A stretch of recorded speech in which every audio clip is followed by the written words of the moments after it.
Estamos de volta com o Estúdio 36. Eu queria reforçar aqui o nosso muito obrigado à Débora Alves, que nos trouxe hoje aqui o ator Wilson de Santos, que está com a peça A Noviça Mais Rebelde. A Débora passa por problemas de saúde, ela está no hospital e fez toda essa produção com a gente, mesmo hospitalizada, com muito carinho. O nosso muito obrigado a ela. Agora, vamos ao nosso próximo assunto. Brechas na lei, excesso de formalidade, obstáculos no acesso à justiça são alguns dos problemas questionados por juristas e estudiosos que defendem o chamado direito alternativo.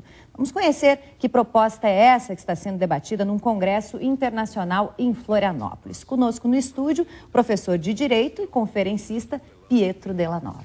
Boa noite, obrigada pela sua presença. Vamos começar explicando o que vem a ser o direito alternativo? O direito alternativo ele tem algumas frentes. Uma delas é criar, construir juristas com uma visão crítica, com um pensamento crítico e, portanto, com uma interpretação crítica do próprio sistema de direito. É um movimento que começou no sul do Brasil, há 20 anos atrás, nos anos 90, por juristas, operadores do direito, juízes, depois promotores e finalmente professores do direito, que visava então questionar o sistema, o porquê do sistema e porque o mesmo sistema, questionado então, não atendia à comunidade dos brasileiros de uma forma geral, ou seja, eram iguais, mas não tão iguais perante a lei. Quer dizer, tem a ver com a democratização de acesso à justiça, talvez aquela questão que se diz, olha, existe lei para quem pode pagar um bom advogado. Passa por essa questão também do acesso às camadas sociais mais desfavorecidas, que não conseguem muitas vezes chegar a um acordo de lei, em função de brechas na lei, como eu já falei. Passa por isso?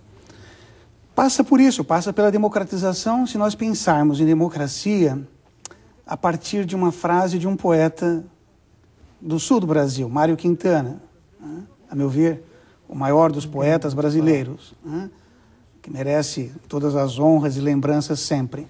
Ele tem uma frase que é muito especial, muito específica. Democracia é dar a todos o mesmo ponto de partida.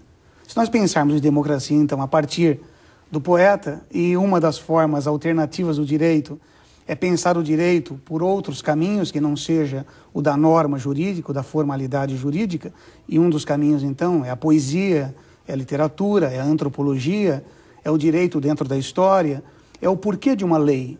Por que existe uma lei? Qual a história desta lei? Quais foram os atores, quais foram os promotores desta lei? Então, o direito alternativo, ele é esse direito questionador, que faz lembrar aquela pequena história antiga do rei que andava nu e todo o império, todo o reino, dizia que ele estava com uma roupa bonita, uma roupa linda, embora ele estivesse nu, porque tinham medo dele. Até que uma menininha gritou do meio da multidão, o rei está nu, e finalmente as pessoas viram que o rei estava nu.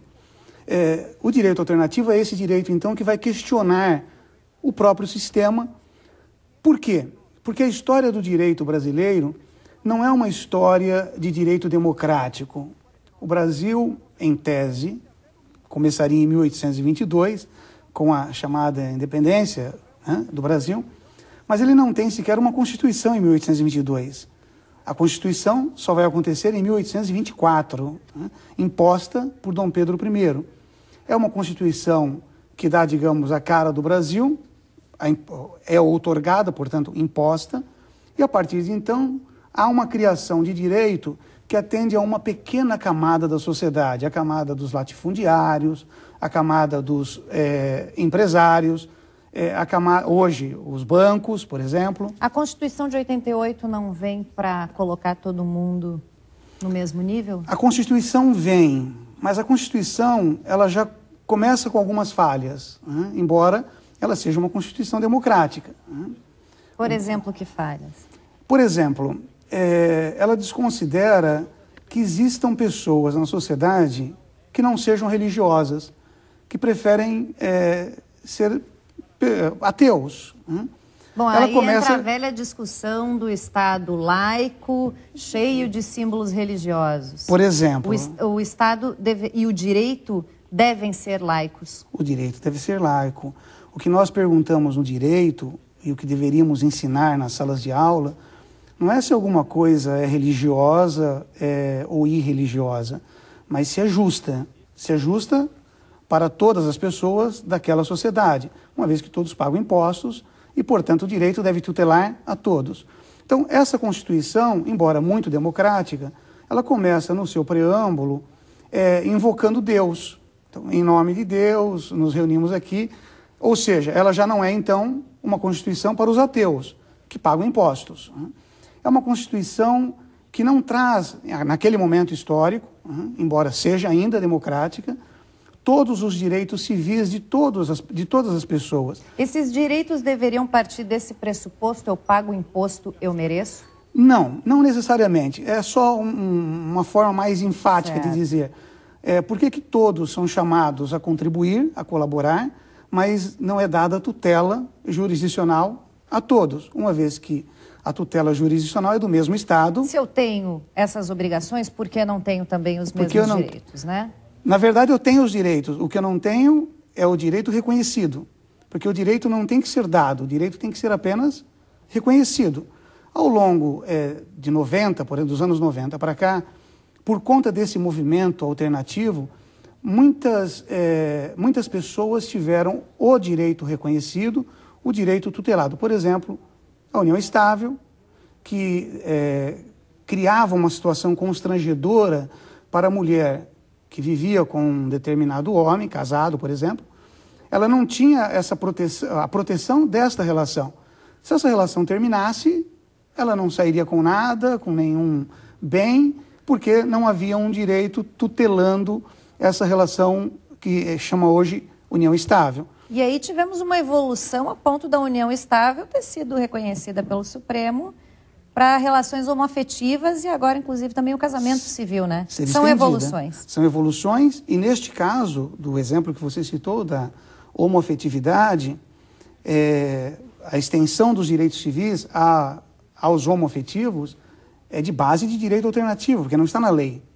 Então, é uma interpretação que o Supremo Tribunal Federal deu, muito boa, né, muito correta, estendendo a inúmeras pessoas que não tinham os direitos civis tutelados. É bom deixar bem claro que o Supremo Tribunal não reconheceu e nem poderia reconhecer as relações sexuais, porque isso tem a ver com a vida privada das pessoas, com a particularidade das pessoas. O que ele reconheceu é que duas pessoas, com ou sem sexo, que vivam juntas durante muito tempo e construam uma determinada relação afetiva, com base na afetividade, portanto, ele reconhece algo que não estava na lei, que é o vínculo afetivo, que é estupendo, que é maravilhoso, porque nós vivemos com uma outra pessoa, pelo afeto.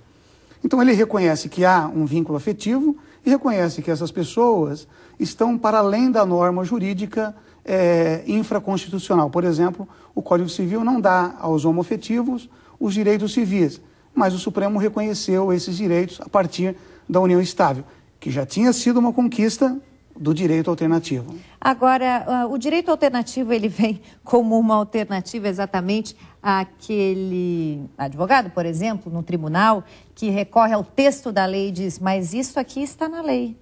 Nos tribunais, o direito alternativo, ele tem obtido conquistas em dizer, isso aqui não está na lei, mas deveria estar.